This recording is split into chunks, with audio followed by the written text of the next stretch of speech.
Hola a todos, ¿cómo están? Buenas noches, bienvenidos a un nuevo noticiero de TID Portea. Soy su conductor, Juliano Toschi, junto a mi compañero Tadeo Lercari. ¿Cómo estás, Tadeo? ¿Todo bien? Muy buenas noches, Juliano. Así es, todo bien. Bueno, hoy tenemos una... Tenemos una... no- mm, Estamos cargados de noticias, de información, de deporte. Bueno, hoy vamos a presentar ahora un informe sobre Atlanta, la mejor campaña que tuvo en primera en el año 1973 y que es obviamente la mejor actuación del equipo que hoy está hace 40 años en la B Nacional.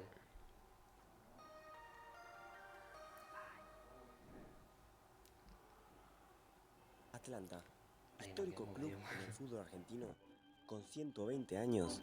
El Bohemio, así se lo conoce por haber transitado por varios barrios de Buenos Aires, cambiando de terreno por dificultades económicas, hasta asentarse en Villa Crespo, donde tiene su cancha en Humboldt 345. Los jugadores que más destacaron en la historia son Jorge Rigolsi, Rubén Cano, Luis Artime, Timoteo Origol o el Loco Gatti, entre otros. Fue campeón de la Copa Suecia 1958 y subcampeón de la primer Copa Argentina en la historia. En el Metropolitano de 1973, Atlanta tuvo una campaña irregular, donde terminó noveno de 17 participantes. De 32 partidos jugados, ganó 12, empató 8 y perdió 12. Sin embargo, en el campeonato venidero la suerte fue distinta. El torneo nacional se jugó en dos grupos y el Bohemio fue a la zona B. El equipo dirigido por Néstor Raúl Rossi tenía el once titular casi de memoria.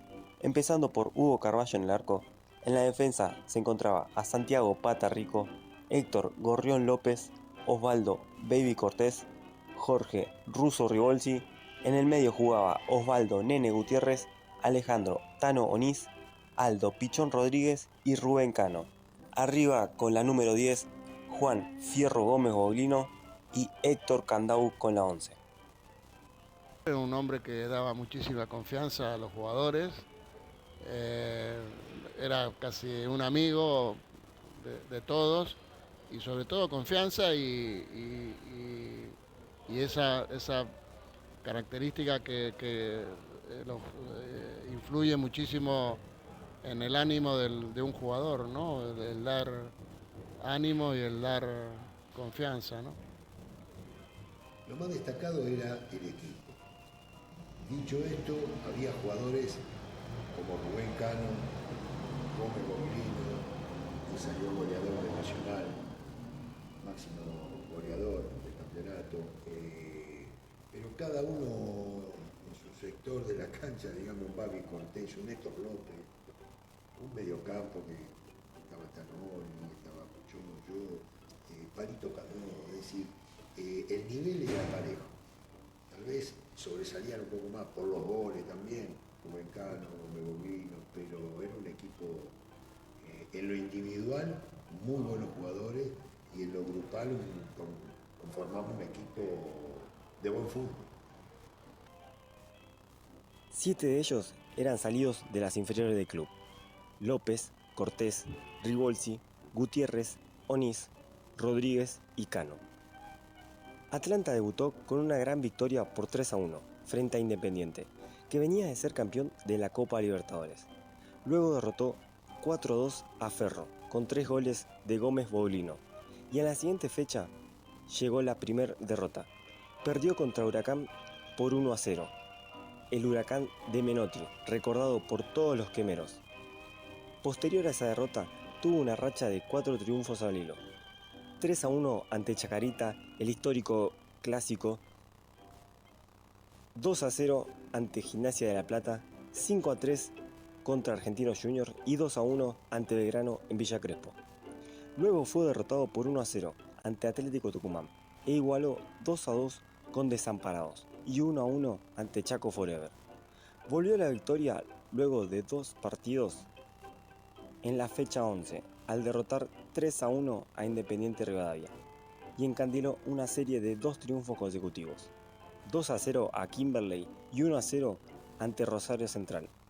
Si bien fue derrotado por 4-1 contra Boca en la anteúltima fecha, gracias a la goleada por 6-1 que le propinó a Gimnasia de Jujuy, el conjunto de Villa Crespo ganó su zona, dejando segundo a Rosario Central por la diferencia de gol.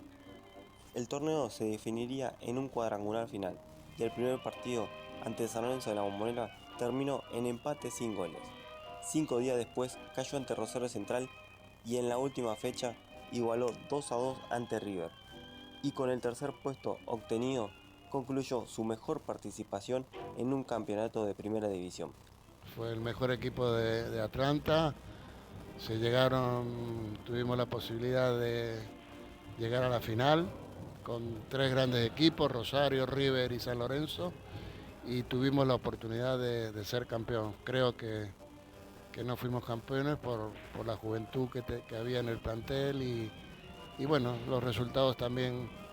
En ese entonces los árbitros influyen mucho también en los equipos, y creo que a pesar de que nos vimos un poco perjudicados, sobre todo la falta de experiencia fue la que hizo que quedáramos en tercer lugar, ¿no?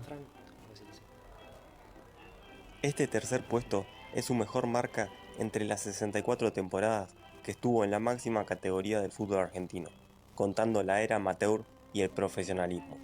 La última fue en 1984, por lo que ya son 40 años sin Atlanta en primera.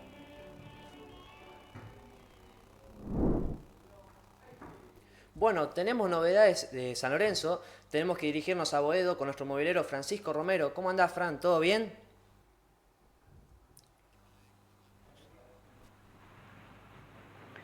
¿No se te escucha?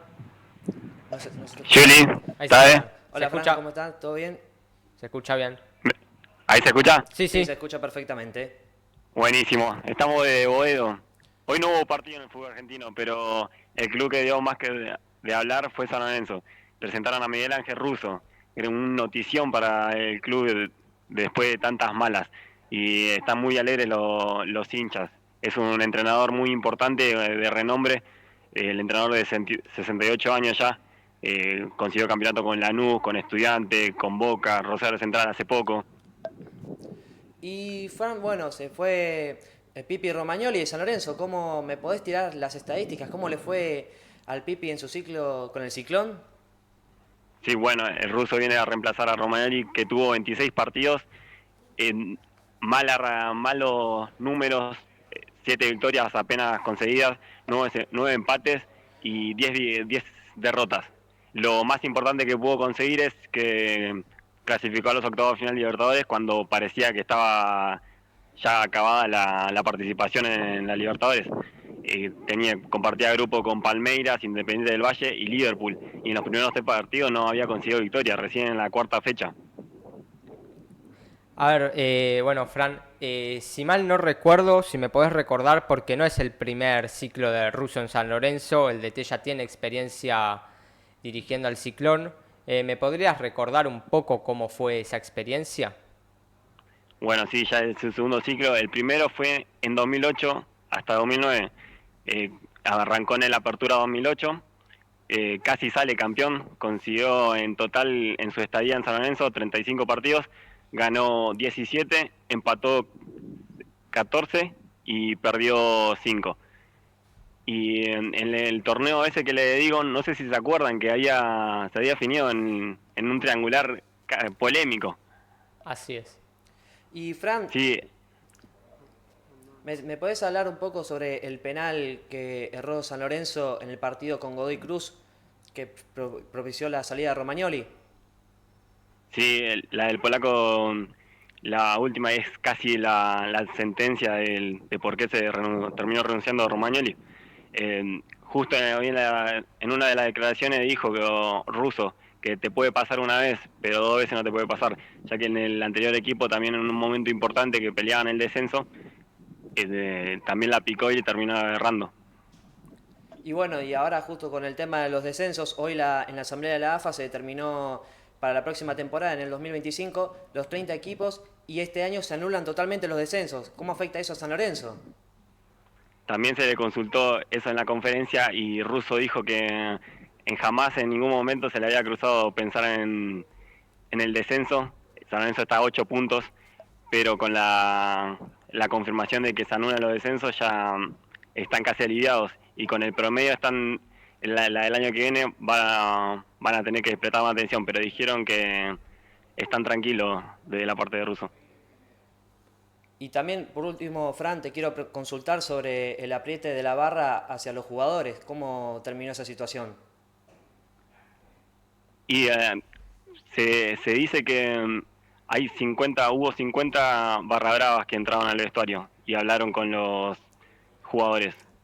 Los que pudieron salir a hablar en nombre del equipo fueron Campi, Romaña y Reali.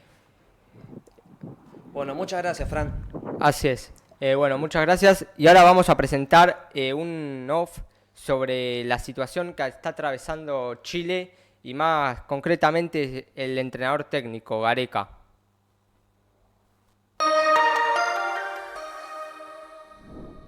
El 22 de marzo de 2024, Ricardo Gareca hizo su debut como entrenador de la selección de Chile tras la destitución de Nicolás Córdoba, en una victoria 3-0 ante Albania.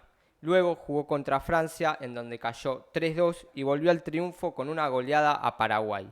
Luego llegó la Copa América organizada por Estados Unidos.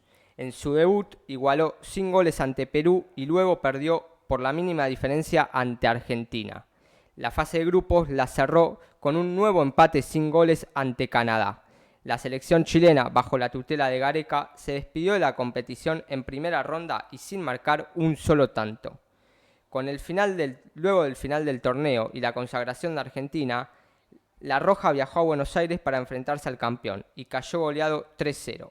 Luego de local perdió 2-1 con Bolivia y en estas dos últimas fechas cayó 2-1 ante Brasil y 4-0 a Colombia. Tras la dura derrota en Barranquilla, Chile se ubica último en la tabla con apenas 5 puntos. También el Tigre puso en duda su continuidad y remarcó que se encuentran en un proceso difícil, que prefiere estar en frío para analizar la situación y que todo lo que tiene que ver con abandonar su cargo por el momento no está en condiciones de manifestarlo. Bueno, chicos, muchas gracias por estar acompañándonos en el programa de hoy. Me despido, soy Juliano Toschi, junto a mi compañero Tadeo Lercari. Así es, Juli, fue un placer este programa. Nos vamos.